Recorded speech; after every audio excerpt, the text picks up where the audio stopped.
In the Factor follow-up segment tonight, as we've been reporting this week, the TSA is implementing this new invasive screening procedure and these full body scans at the airports, and many Americans are just fed up. They're sick and tired of it, including me. And in a surprising twist, some of the most outspoken complaints are coming from the Muslim community.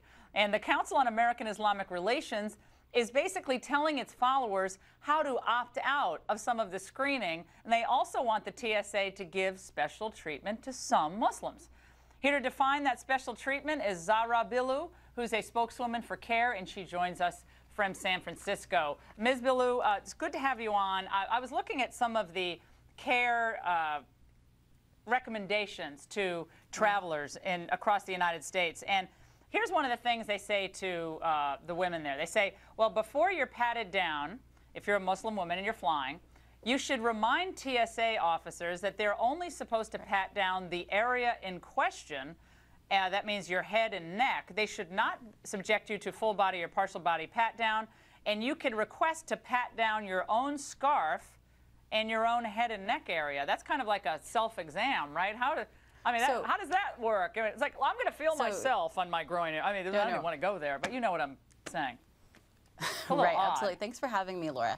So I want to say that, we've looked at that line and we know that it can be misconstrued as that, like asking for a special exemption. And we're actually working with the TSA to clarify that. And what it essentially is intended to convey is that if you are signaled for secondary screening because of the bulky clothing policy, and that bulky clothing that you are wearing is your headscarf, then the pat down should be limited to the headscarf. And that's TSA policy, is that if I'm wearing pants like everyone else walking through the metal detector, you don't need to pat down my legs, but you should pat down my head. And we recognize that, but at the same time, TSA's own policies allow for individuals to pat their own heads down, and that has, that's headscarves, but Ms. that's Billoo, Sikh I'm turbans. talking specifically about the opt-out of the backscatter X-ray, the full body scan, and you've seen I'm sure you've seen the photos. I mean, I've had people call into my radio show. Their children have spread their legs. I mean, it is just a nightmare. Okay, and people are very upset about those. And my question to you is, it's not just passengers. Right, but my question to you is, isn't this kind of what CAIR wanted?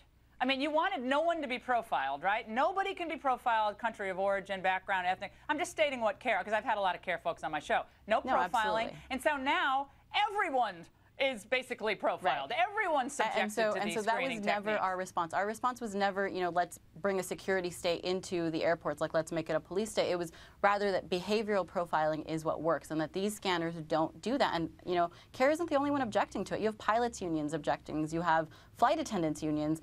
Doctors, nurses, people are objecting in large scale, and that's because these machines are dangerous, they don't make us any safer, and they're not an effective form of security. Well, I'm not a fan, as you know. I'm not a fan of, I'm not going through one of those backscatter X-ray machines. I don't trust the radiation level things they say. Absolutely. I don't think we should add more radiation that we don't have to add. Right. But, the idea, though, that members of the Muslim community should be able to pat themselves down. This is the CAIR language. Right. I'm reading from CAIR's own language. So Laura, I mean, how do you pat yourself down? That's specific only to the head. No, Laura, that's specific only to the bulky headwear clothing. But why should you be allowed? If I had a bulky headscarf on, I wouldn't be able to pat myself down. No, of course. And that's not, and again, that's not specifically a CAIR line. That's a TSA policy that when someone goes through with religious headwear, they are permitted to pat their own head down. And they watch you do it, and then they swab your hands.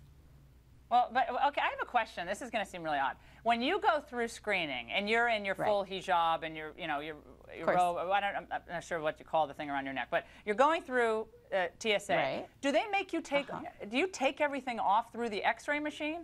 Or no, they don't. So I take my shoes off, I take jackets off. I mean, I go through the same process that everyone else does. The only thing that stays on is a headscarf. I'm just asking because I don't know. I've never seen this. Do they make you take your neck covering off? You have to take all of it off, the headscarf off? So if the neck covering is attached to the headscarf, it stays on. And if that, if that gets me to secondary screening, then I have the right, per TSA's policies, to pat my own head down under their supervision. How about your groin area? Do you get to pat that down? No. So all of that remains the same for all passengers. That's not exempt for Muslim passengers. But that's against Sharia law. And that's also problematic. It's against but it's against Sharia law, right? Sense of privacy. No, it's against a personal sense of privacy. Laura, you're not a Muslim, but do you want your groin I'm on your down? side on this. I'm with you. I'm on your side. But I don't think Muslims should get any special treatment. Everybody should be. And we're not asking for special treatment. We're saying we want effective security. Are you on board with the fatwa on this? the CAIR edict on this? The fatwa that I don't want someone seeing my naked body? Absolutely. Okay. We appreciate it. I imagine you would agree on that as well, Laura. Believe me, I don't even want to go there. Okay, thank you very much. And plenty more ahead.